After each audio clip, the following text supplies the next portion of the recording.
इसी पर आधारित मैं होली पर कुछ विचार आगे सुनाना चाहता हूँ। प्रहलाद की बुआ होलिका के चलने के बाद सभी देवी देवता, यक्ष, गंधर्व, किन्नर सभी लोग धरती पर आए और रंगों का त्योहार होली मनाए। तभी से हम लोग होली का त्योहार मनाते हैं। होली मनाने के बाद हिरण्यकश्यप ने प्रहलाद की माता कैथु का वध कर डाला, जिसे देखकर प्रहलाद जी बहुत डर गए और उस नन्हे से प्रहलाद से हिरण्यकश्यप ने गजरा करते हुए पूछा कि बताओ तेरा हरि कहाँ रहता है? डरते हुए प्रहलाद जी ने कहा, पिताश्री, श्री हरि तो सभी जगह विराजमान है, हम में, आप में, इन सारी सेनाओं में, इन सारी प्रजाओं में श्री हरि तो धरती के कण-कण में विराजमान है। तब हिरण्यकश्यप ने फिर गजरा करते हुए पूछा कि क्या इस खंभे में भी मेरे भगवान है? तो प्रहलाद ने कांपते हुए कहा, हाँ पिताश्री, इस खंभे में भी मेरे भगवान है। फिर क्या था? हिरण्यकश्यप ने उस खंभे पर अपने गला से चोर का प्रहार किया। फिर क्या था? श्री हरि की लीला तो परम्पार है। श्री हरि ने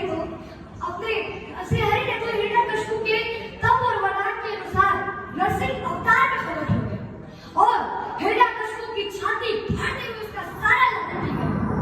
वे इतने क्रोध में थे कि उस समय उनका कोई विदार नहीं कर सका। यहाँ तक कि माता लक्ष्मी भी पीछे बढ़ गई और प्रहलाद जी अपने पिता की मृत्यु को देखकर और भगवान का क्रोध देखकर किम कर्तव्य परिपूर्ण हो गए, अर्थात नहीं वो आगे बढ़ सके और नहीं वो पीछे हट सके।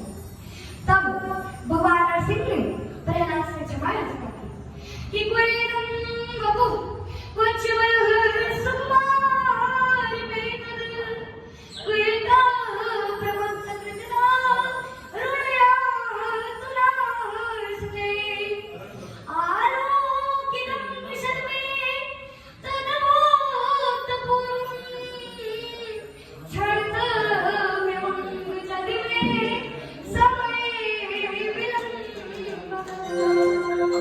अर्थात हे प्रहलाद, कहाँ है तुम्हारा कोमल शरीर और कहाँ है तुम्हारी छोटी उम्र और कहाँ है तेरे बड़ी-बड़ी कष्ट और यातनाएं, बड़ी ही दर्दनाक और भयानक दृश्य। ऐसा दृश्य मैंने पहले कभी नहीं देखा था। मुझे और पहले ही आ जाना चाहिए था, इसलिए तुम मुझे क्षमा कर दो, मैं तुमसे क्षमा प्रार्थी हूँ। भगवान नरसिंह सेठ प्रहलाद, ओ Prahlad, I am very sorry. I have got late to come. It is not the first time when I have seen such painful sight.